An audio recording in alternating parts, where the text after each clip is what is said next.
हमारे आसपास कितनी चीजें बदलती रहती हैं, है ना? दूध से दही बनना, कागज का जलना, ये सब बदलाव हैं। पर क्या ये सब एक जैसे हैं? बिल्कुल नहीं। तो आज हम इन्हीं रोजमर्रा के बदलावों के पीछे का साइंस समझने वाले हैं। अब जरा स्क्रीन पर देखिए। एक तरफ है पिघलती हुई बर्फ। ये एक ऐसा बदलाव है जिसे हम आसानी से रिवर्स कर सकते हैं। पानी को वापस फ्रीजर में रख दो और बर्फ बन जाएगी। सिंपल। लेकिन दूसरी तरफ देखिए, ये है जंग लगी कीलें। अब सवाल ये है कि क्या इस जंग को वापस चमचमाते लोहे में बदला जा सकता है? उतना आसान तो नहीं है, है ना? और बस यहीं से शुरू होती है हमारी आज की पड़ताल।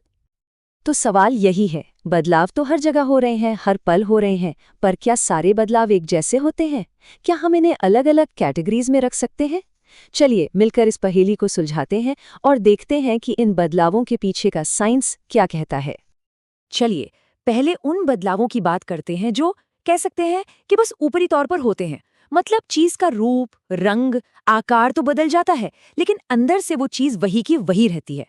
साइंस की भाषा में हम इन्हें कहते हैं भौतिक परिवर्तन। इसके लिए एक बहुत ही आसान सा एग्जाम्पल लेते हैं। कागज का एक टुकड़ा। सोचिए कोई इसे अपने हाथ में लेता है और उसे मोड़ना शुरू करता है। और ये देखिए, उस कागज से एक नाव बन गई, या शायद एक हवाई जहाज। कागज का शेप, उसका फॉर्म, सब कुछ बदल गया है। लेकिन एक मिनट सोचिए, क्या ये कागज अब कुछ और बन गया है? नहीं, है तो ये अब भी कागज ही, है ना? और यही इस बदलाव की सबसे बड़ी पहचान है। अगर हम चाहें तो इन सभी शेप्स को खोलकर वापस वैसा का वैसा कागज पा सकते हैं। मतलब ये एक टेम्पररी बदलाव है जिसे रिवर्स किया जा सकता है। अच्छा, एक और उदाहरण देखते हैं। एक चौक का टुकड़ा है और उसे पीसकर बिल्कुल पाउडर बना दिया गया। देखिए, इसका रूप तो पूरी तरह से बदल गया। वो एक ठोस टुकड़ा था और अब ये बारीक पाउडर है। अब यहाँ पर सोचना थोड़ा ट्रिकी हो सकता है। क्या इस पाउडर से वापस चौक का टुकड़ा बन सकता है? शायद आसानी से तो नहीं, पर असली सवाल ये है, क्या चौक का जो मूल पदार्थ है वो बदल गया? नहीं, वो पाउडर अब भी वही केमिकल है जो चौक के टुकड़े में था। उसके केमिकल प्रॉपर्टीज नहीं बदले हैं। तो यहीं से हमें मिलती है भौतिक परिवर्तन की एक साफ सुथरी डेफिनेशन।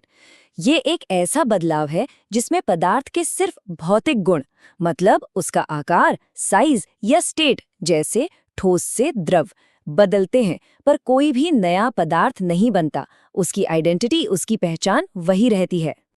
तो ये तो हुई एक तरह के बदलाव की बात।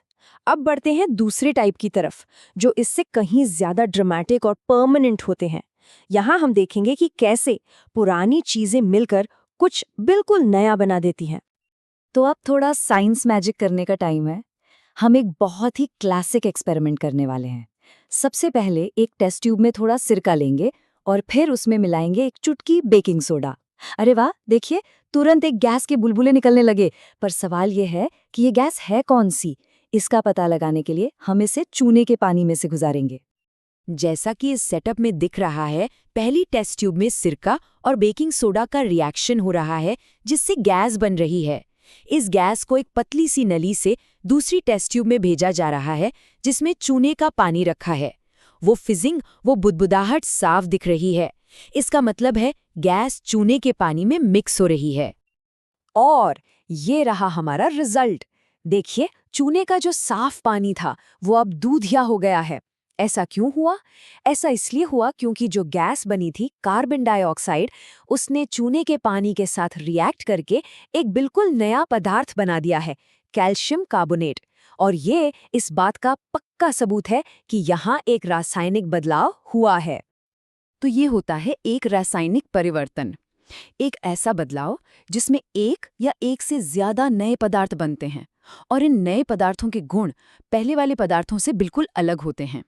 और हाँ, ज्यादातर मामलों में ये बदलाव परमानेंट होते हैं, मतलब आप इन्हें रिवर्स नहीं कर सकते। ठीक है, तो अब तक हमने दो अलग अलग तरह के बदलाव देखे, एक फिजिकल, एक केमिकल। लेकिन क्या हो अगर मैं कहूं कि एक ही प्रोसेस में ये दोनों एक साथ हो सकते हैं? चलिए एक मोमबत्ती का रहस्य सुलझाते हैं। एक जलती हुई मोमबत्ती को जरा ध्यान से देखिए। इसमें एक साथ बहुत कुछ हो रहा है। ये सिर्फ पिघल नहीं रही, ये जल भी रही है। और बस यहीं पर दोनों तरह के बदलाव छिपे हुए हैं। इस स्लाइड में ये बहुत अच्छे से समझाया गया है। एक तरफ है मोम का पिघलना, ये एक भौतिक परिवर्तन है। मोम बस सॉलिड से लिक्विड स्टेट में जा रहा है, पर है तो वो मोम ही। लेकिन दूसरी तरफ है मोम का जलना, ये एक रासायनिक परिवर्तन है।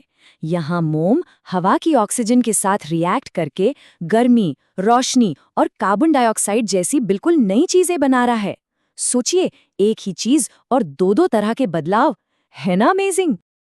अब तक हमने छोटे छोटे एग्जाम्पल्स देखे, कागज, चौक, मोमबत्ती, लेकिन इन भौतिक और रासायनिक परिवर्तनों को समझना इतना जरूरी क्यों है?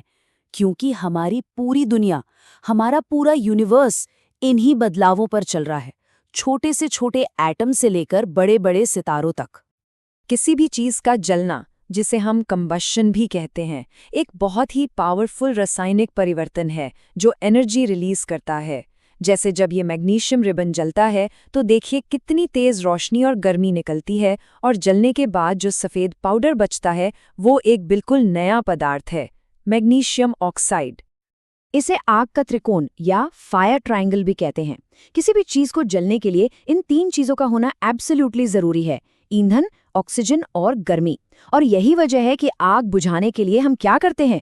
हम पानी डालते हैं गर्मी हटाने के लिए, या फिर कार्बन डाइऑक्साइड वाला एक्सटिंग्विशर इस्तेमाल करते हैं ऑक्सीजन की सप्लाई काटने के लिए। इन तीनों में से कोई भी एक चीज हटा दो, आग बुझ जाएगी।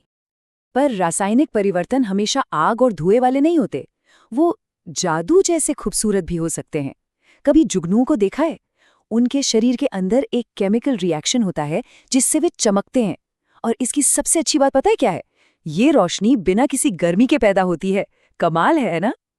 यहाँ तक कि जिस मिट्टी पर हम खड़े हैं, जिसमें हम पौधे उगाते हैं, वो भी इन्हीं दो बदलावों का नतीजा है। हवा और पानी की वजह से बड़ी बड़ी चट्टानों का छोटे छोटे टुकड़ों में टूटना, ये एक भौतिक परिवर्तन है। लेकिन जब पानी और हवा में मौजूद केमिकल्स चट्टानों के मिनरल से रिएक्ट करके उन्हें बदल देते हैं, तो वो एक रासायनिक परिवर्तन होता है, और इसी से मिट्टी बनती है। तो आज हमने जो भी सीखा उसका निचोड़ क्या है? बस ये दो बातें याद रखनी है। भौतिक परिवर्तन में चीज का सिर्फ रूप बदलता है, सब्सटेंस नहीं। और रासायनिक परिवर्तन में हमेशा हमेशा एक नया सब्सटेंस बनता है, नई प्रॉपर्टीज के साथ। तो अब अगली बार जब घर में खाना पक रहा हो, या बर्फ पिघल रही हो, या किसी पुरानी लोहे की चीज पर जंग दिखे, तो एक पल के लिए रुककर सोचिएगा कि ये भौतिक परिवर्तन है या रासायनिक। अब इन रोजमर्रा के बदलावों को एक वैज्ञानिक की नज़र से देखा जा सकता है।